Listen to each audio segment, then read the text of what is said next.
जहां ईशान की बदतमीजी की वजह से शार्वी ऑफिस छोड़कर जा चुकी थी, वहीं उसको जाता देख शिल्पा, जो विंडो के पास खड़ी काफी देर से ये सब देख रही थी, वो हंसते हुए बोली, मैं आई तो थी तुम्हें इस ऑफिस से बाहर करने शार्वी, पर क्या बात है, तुमने तो खुद ही ईशान को थप्पड़ मारकर ये काम आसान कर दिया। मुझे कुछ करने की जरूरत ही नहीं पड़ी। लेकिन अब जो मैं करूंगी उसे तुम रोहन की जिंदगी से भी ऐसे ही बाहर जाओगी जैसे आज इस ऑफिस से बाहर गई हो। ये कहते हुए उसने अपने फोन से किसी को मैसेज किया और वहां से हंसते हुए चली गई। दूसरी तरफ वानी के अपार्टमेंट में शार्वी गुमसुम सी सोफे पर बैठी हुई थी। तभी वानी उसके सामने कॉफी का मग आगे करते हुए बोली, कब तक ऐसी बैठी रहेगी? जब से आए हैं बस ऐसे ही खामोश बैठी हुई है। देख, अगर तू ईशान की धमकी की वजह से परेशान है तो भूल जा, कुछ नहीं कर सकता वो। ऐसे थप्पड़ पड़े हैं ना उसे कि वो अब सामने आने की हिम्मत भी नहीं करेगा, और अगर गलती से आ भी गया ना तो उसका वो हाल करूंगी कि अपनी शक्ल भी नहीं पहचान पाएगा शीशे में। उसकी बात सुनकर शार्वी कॉफी का मग पकड़ते हुए बोली, नहीं वानी, मैं उस बात को लेकर परेशान नहीं हूँ। मैं परेशान हूँ जॉब को लेकर। मेरी जॉब तो गई, साथ में तेरी भी चली गई। आई एम सॉरी वानी, मेरी वजह से तुझे भी ये जॉब छोड़नी पड़ी। उसकी ये बात सुनकर वानी बोली, तू पागल है क्या शार्वी? किसने कहा तेरी वजह से मेरी जॉब गई? अरे मैं तो कब से उस ईशान से पीछा छुड़ाना चाहती थी। जब वो गुस्से से हर वक्त चिल्लाता था तो मेरा मन करता था उसे कस कर एक थप्पड़ लगाऊं। और देख, फाइनली आज ये मौका मिल ही गया, वो भी तेरी वजह से। मुझे तो सच में बड़ा मजा आया। और रही जॉब की बात, तो तू टेंशन मत ले यार, जल्दी ही कहीं ना कहीं मिल ही जाएगी। मैं आज से ही सर्च शुरू कर देती हूँ। और वैसे भी टेंशन तो मुझे लेनी चाहिए, तेरे पास तो रोहन है, जल्दी शादी कर लेना उससे। शार्वी ने कॉफी का एक सिप लेते हुए कहा, यही तो सारी प्रॉब्लम है यार, मैं अभी शादी ही तो नहीं करना चाहती। अब तक तो जॉब का बोलकर शादी से मना कर रही थी, पर अब जैसे ही दादी और रोहन को पता चलेगा मैंने जॉब छोड़ दिया तो वो तो जल्दी ही शादी के लिए फोर्स करने लगेंगे। और रोहन, वो तो कब से चाहता था मैं ये जॉब छोड़ दूं। उसकी बात सुनकर वानी बोली, तो प्रॉब्लम क्या है यार? रोहन से एंगेजमेंट हो चुकी है तेरी, तो शादी करने में क्या प्रॉब्लम है? तभी शार्वी बोली, शादी करने में कोई प्रॉब्लम नहीं है मुझे, बट मैं अभी शादी करना ही नहीं चाहती यार। दादी के कहने पर मैंने रोहन से एंगेजमेंट तो कर ली है, बट मैं अभी जॉब कंटिन्यू करना चाहती हूँ। बेस्ट डिजाइनर बनना सपना है मेरा। उसकी बात सुनकर वानी बोली, व्हाट? तूने ये सगाई दादी के कहने पर की है? क्या तू रोहन से प्यार नहीं करती? मुझे तो लगा था तू उसे पसंद करती है, इसीलिए तूने रोहन को हाँ कहा है। जब तू रोहन से प्यार नहीं करती तो फिर सगाई क्यों की? देख वानी, मुझे नहीं पता ये प्यार व्यार कब और कैसे होता है। मुझे बस इतना पता है कि रोहन कॉलेज टाइम से मेरा अच्छा फ्रेंड है और मुझे पसंद करता है, मेरी केयर करता है। दादी भी उसको पसंद करती हैं, इसलिए ही मैंने उससे शादी करने का डिसीजन लिया है। तभी वानी उसकी बात काटते हुए बोली, बट तू उससे प्यार तो नहीं करती ना शार्वी, तो कैसे तो उसके साथ अपनी लाइफ बिता सकती है? तभी शार्वी बोली, मैं प्यार नहीं करती तो क्या हुआ यार, वो तो करता है ना, इतना काफी है। और प्यार का क्या है, वो तो शादी के बाद मुझे भी हो ही जाएगा उससे। उसकी ये बात सुनकर वानी चिंता करते हुए बोली, तू पागल है शार्वी? अपनी लाइफ का इतना इम्पोर्टेंट डिसीजन तू ऐसे कैसे ले सकती है? मान ले अगर तुझे रोहन से कभी प्यार ही नहीं हुआ तो कैसे रहेगी उसके साथ पूरी जिंदगी? या फिर तुझे किसी और से प्यार हो गया तो? शार्वी उसे घूरते हुए बोली, ऐसे कैसे किसी और से प्यार हो जाएगा? मैं क्यों करूंगी किसी और से प्यार? और तू ये सब छोड़, फिलहाल तो न्यू जॉब का सोच। मैं तो जॉब को लेकर ही परेशान हूँ। उसकी ये बात सुनकर वानी बोली, तू जॉब का टेंशन मत ले, मैं आज ही सर्च करती हूँ कहाँ पर न्यू वैकेंसीज हैं जॉब के लिए। तभी शार्वी के फोन पर एक नोटिफिकेशन साउंड पॉपअप हुआ। शार्वी ने देखा तो वो रोहन का मैसेज था। मैसेज देखते ही शार्वी के चेहरे पर हल्की स्माइल आ गई। वो वानी की तरफ अपना फोन दिखाते हुए बोली, तू बोल रही थी ना वानी कि मैं कैसे रोहन के साथ रहूंगी पूरी लाइफ, तो ये देख ऐसे। रोहन सुबह मुझसे बहुत ज्यादा गुस्सा था, लेकिन देख फिर भी उसने मेरे लिए डिनर डेट अरेंज की है। उसने ठीक 8 बजे मुझे होटल रेडिसन ब्लू में बुलाया है। फिर वो टाइम देखते हुए बोली, ओ गॉड, 6 तो ऑलरेडी बज गए। मुझे अभी घर भी जाना है, दादी को भी बताना है। मैं रोहन को वेट कराकर उसे और गुस्सा नहीं दिला सकती। मैं वैसे ही आजकल उसे वक्त नहीं दे पा रही हूँ। ये कहकर वो जल्दी से अपनी जगह से उठी और वानी को बाय कहते हुए वहां से चली गई।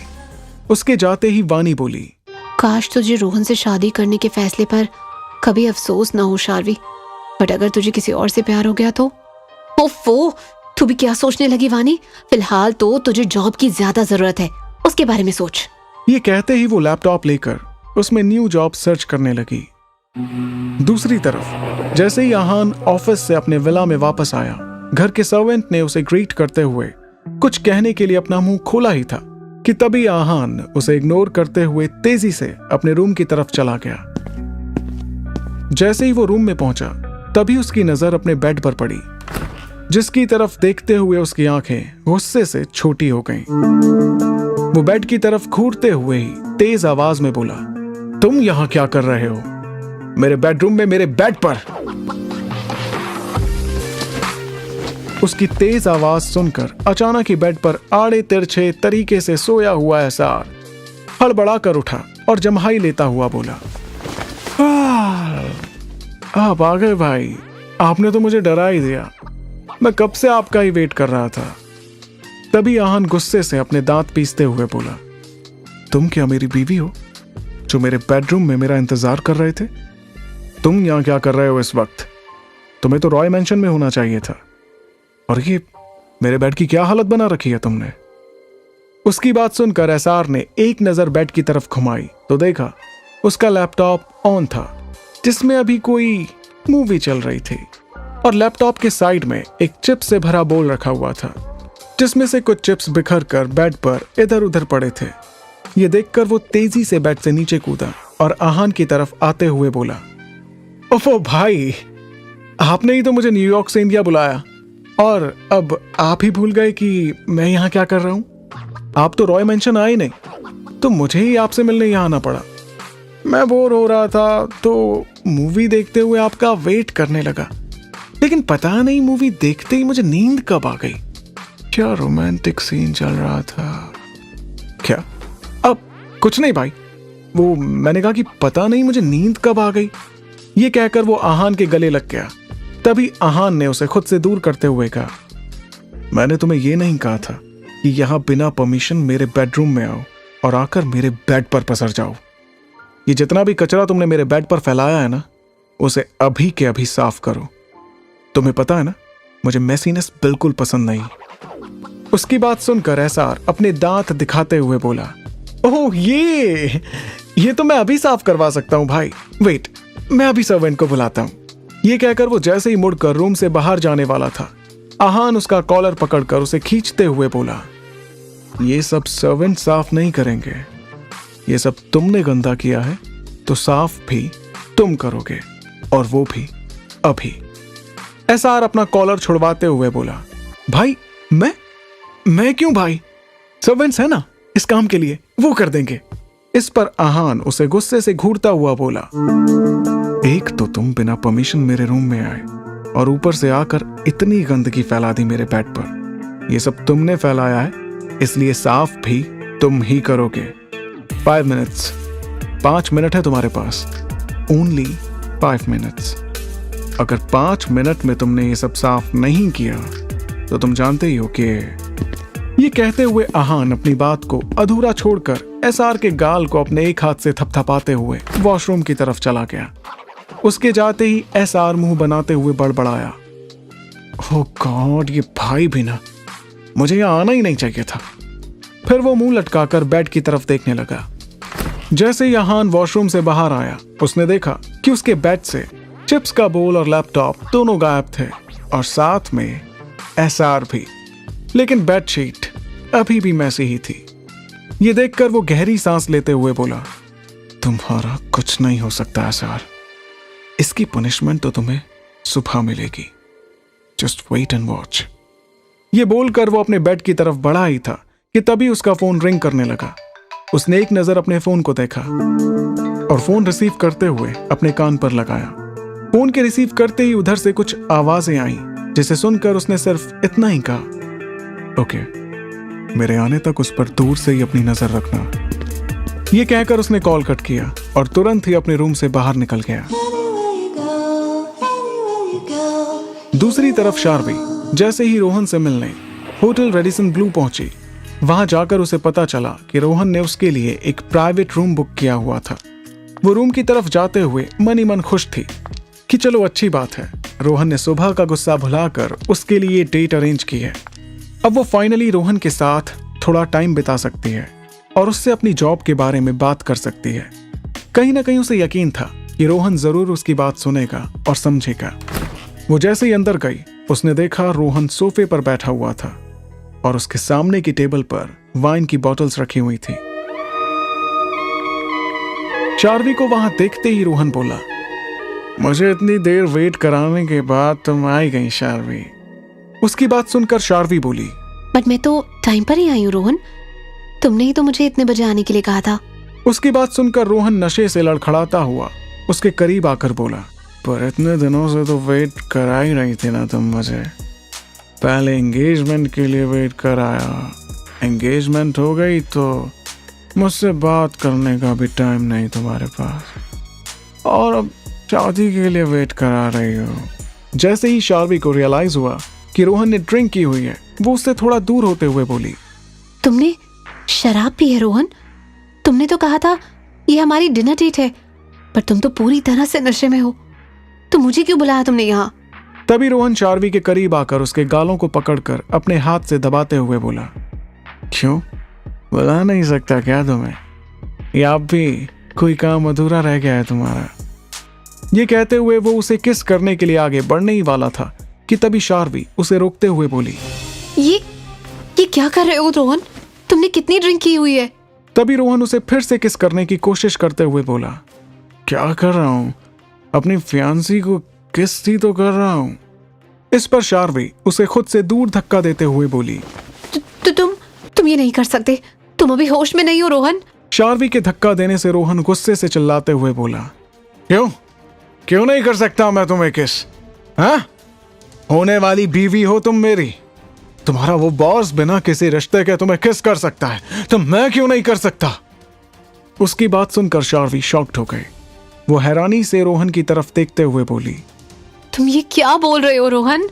तभी रोहन उसकी बात बीच में ही काटते हुए बोला, क्यों इतनी नादान बन रही हो, जैसे तुम्हें कुछ पता ही नहीं हो। यही सोच रही हो ना कि ये सब मुझे कैसे पता? फिर वो अपने फोन से एक फोटो दिखाते हुए बोला, सी ऐसे। शार्वी ने जैसे ही रोहन के फोन में वो फोटो देखी, वो एकदम हैरान रह गई। उसके फोन में तब की फोटो थी जब ईशान शार्वी को जबरदस्ती किस करने की कोशिश कर रहा था, लेकिन उस फोटो को इस एंगल से लिया गया था कि उसे देखकर ऐसा लग रहा था जैसे वो सच में किस कर रहे हों। ये देखकर शार्वी जल्दी से खुद को एक्सप्लेन करते हुए बोली, देखो रोहन, मैं नहीं जानती कि किसने तुम्हें ये फोटो भेजी, पर आई स्वेयर ऐसा कुछ भी नहीं है जैसा इस फोटो में दिख रहा है।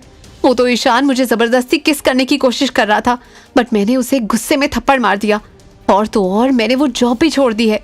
मैं सच बोल रही हूँ रोहन, प्लीज अंडरस्टैंड मी। उसकी बात सुनकर रोहन गुस्से से दांत पीसते हुए बोला, अच्छा तो तुम कहना चाहती हो कि ये फोटो झूठी है? अगर उस ईशान ने तुम्हारे साथ बदतमीजी की थी तो तुमने मुझे तभी क्यों नहीं बताया? मैंने कई बार तुम्हें बोला था ना कि ये जॉब छोड़ दो, बट तुम्हें तो मेरी कोई बात सुननी ही नहीं है ना? और तुम कह रही हो कि मैं तुम्हें समझूं? इस पर शार्वी बोली, देखो तुम अभी होश में नहीं हो रोहन, हम इस बारे में कल बात करेंगे। तभी रोहन उसे कमर से पकड़ते हुए बोला, कल क्यों, हम अभी करते हैं ना। चलो मान लिया तुम्हें उस ईशान ने किस नहीं किया, बट मैं तो कर सकता हूं ना, क्योंकि जल्दी शादी होने वाली है हम दोनों की। रोहन ने इतनी ज्यादा शराब पी हुई थी कि शार्वी को उसकी स्मेल ही बर्दाश्त नहीं हो रही थी, और ऊपर से रोहन के ऐसे पकड़ने से वो अनकंफर्टेबल फील करने लगी थी। वो तुरंत ही रोहन को जोरदार धक्का देते हुए बोली, प्लीज दूर रहो, तुम बिल्कुल होश में नहीं हो, हम कल बात करेंगे, मैं जा रही हूँ यहाँ से। ये कहकर वो रूम से बाहर निकल गई। रोहन बहुत ज्यादा नशे में होने की वजह से खुद को संभाल नहीं पाया और पास में रखे सोफे पर जा गिरा। नशे में धुत वो अपनी आंखें भी नहीं खोल पा रहा था, लेकिन फिर भी वो बड़बड़ाए जा रहा था, वापस आओ शार्वी, तुम बस मेरी हो, शार्वी वापस आओ, वैसे नहीं जा सकती शार्वी, मुझे तुम्हें किस करना है शार्वी, शार्वी वापस आओ। लेकिन शार्वी तब तक वहां से जा चुकी थी। शार्वी के वहां से जाते ही शिल्पा, जो कि रूम के बाहर ही छिपकर उनकी बातें सुन रही थी, वो हंसते हुए बोली, अब जल्दी ही रोहन तुमसे बहुत दूर जाने वाला है शार्वी। मेरे होते हुए तो तुम रोहन की लाइफ में आ नहीं सकती। ये कहते हुए वो उस रूम के अंदर चली गई। एक्चुअली रोहन को वो तस्वीर भेजने वाली कोई और नहीं बल्कि शिल्पा ही थी, जिसने ये सब चाल चली थी ताकि वो रोहन को शार्वी से अलग कर सके। और वो शार्वी का पीछा करते हुए यहां तक आई थी ताकि इस तमाशे को अपनी आंखों से देख सके। होटल से निकलकर शार्वी पैदल ही रोड साइड चलने लगी। ईशान ने जो किया उसके बाद उसने सोचा था कि इस वक्त वो रोहन के साथ कुछ अच्छा टाइम स्पेंड करेगी, लेकिन उसे बिल्कुल उम्मीद नहीं थी कि रोहन उसके साथ इस तरह का बिहेव करेगा। उसने बिना उससे बात की एक तस्वीर पर भरोसा कर लिया। कम से कम उसने इस बारे में उससे एक बार बात तो की होती। कितना खुश थी वो यहां आने से पहले। उसे लगता था कि रोहन उसे समझता है, लेकिन यहां तो उसने भी वही करने की कोशिश की जो ईशान ने की थी। बेशक नशे में ही सही, पर क्या फर्क रह गया उसमें और उसके बॉस ईशान में। यही सब सोचते सोचते अपनी सोच में गुमसुम वो होटल से काफी दूर निकल आई थी। उसने आसपास देखा तो उसे कोई टैक्सी नजर नहीं आई। ऊपर से रात के अंधेरे की वजह से वो जगह और भी सुनसान लग रही थी। वो सोचने लगी, ओह गॉड, ये क्या हो रहा है आज मेरे साथ? आज दिन में जो भी हुआ वो क्या कम था जो अब रोहन ने भी वही सब किया? क्या मेरी किस्मत सच में इतनी बुरी हो सकती है? यही सब सोचते ही उसकी आंखों में नमी आ गई। उसका दिल जोर जोर से रोने का कर रहा था, लेकिन उसने अपने आंसुओं को बहने नहीं दिया और वो खुद से ही बोली, नहीं शार्वी, तू यूं रो नहीं सकती। You're a strong girl. But अब क्या करूं? यहाँ तो कोई टैक्सी भी नहीं दिख रही। थोड़ा आगे जाकर देखती हूँ, शायद कोई मिल जाए। वो कुछ दूर चली ही थी कि तभी एक वैन उसके पास आकर रुकी और उसमें से 3-4 हट्टे कट्टे लोग बाहर निकले। वो लोग दिखने में ही गुंडे मवाली लग रहे थे और वो शार्वी को बहुत ही गंदी नजर से घूर रहे थे।